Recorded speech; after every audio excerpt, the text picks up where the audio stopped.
Good morning, everybody. It's Friday, April 24th, and I'm glad to have this opportunity to share with you your daily video devotion. As you know, several weeks ago, everybody from the World Health Organization to the CDC, to the governor of Georgia, to the President of the United States, encouraged us to begin practicing social distancing.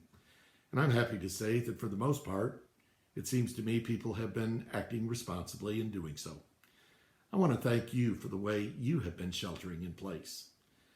I know that for a lot of us, the last few weeks have begun to seem like an eternity.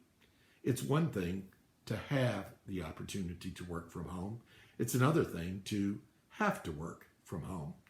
I know that many parents have reached the point to where they are about to pull their hair out, and there are many children and teens who would like to do it for them.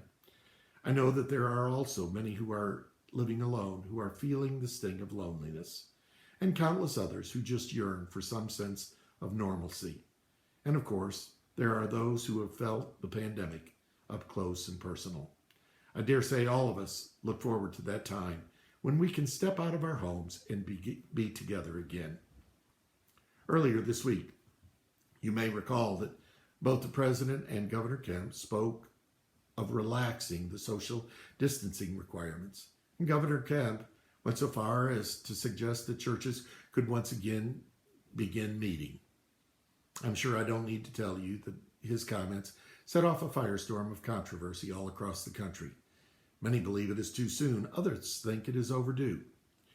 I have no intention personally of jumping into that firestorm. But what I do want to mention is that since that time, many of you have been asking me where we are as a church. When are we going to start meeting again? So let me share 2 or 3 thoughts with you. First, within about 30 minutes of the governor's remarks, Bishop Sue Hopper Johnson, the Bishop of the North Georgia Conference of the United Methodist Church, the conference we are in, put out a notice indicating that all United Methodist churches in North Georgia were to remain closed until at least May 13th. Further instructions would be forthcoming as we moved closer to that date. At the very least, we will remain closed until such time as the bishop deems it appropriate for churches to begin meeting. However, depending upon a number of other factors, it may be that we will remain closed even beyond that time. That decision will be made by me in consultation with the North Georgia Conference, our senior staff, the Leadership Roundtable, and with additional information from the CDC and other health officials. I want to state this as clearly as I know how. While I long for us to be together again as soon as possible, the safety and security of the membership and staff of our church is of the utmost importance to me. As Bishop Sue has reminded us, the first of the 3 principles John Wesley said we are to live by is to do no harm. I also want you to know that right now we are beginning to think through what it will look like when we do start getting back together again. Yesterday I received an email from one of our members who asked if when we started getting back together, if we would make provisions for those who are health compromised, those who are among the vulnerable. And the answer is yes. We will be looking at ways to do that.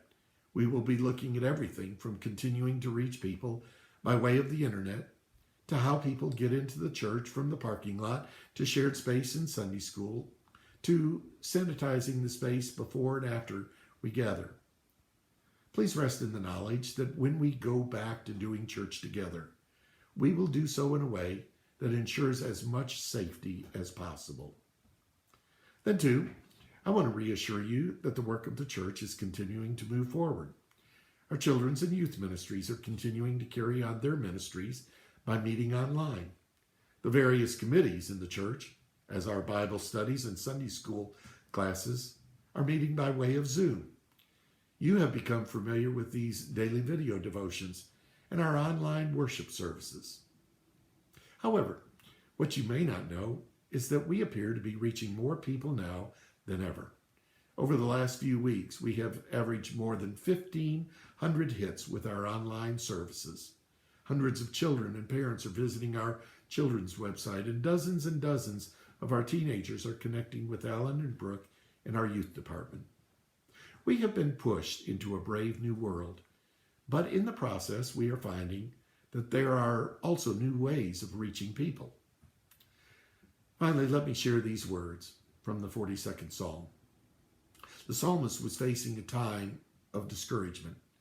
His situation was very different from ours, but like us, he was prevented from being with others in worship, and that left him almost in despair. But then he remembered that the situation as it was not the way it would always be. And so he wrote, "These things I remember as I pour out my soul, how I went with the throng and led them in procession to the house of God. Why are you cast down, O my soul? And why are you disquieted within me? Hope in God, for I shall again praise him, my help and my God." Dear friends, remember, you are in the hands of a God who loves you more than you could ever imagine. So today, let God help you to make it a great day. God bless you.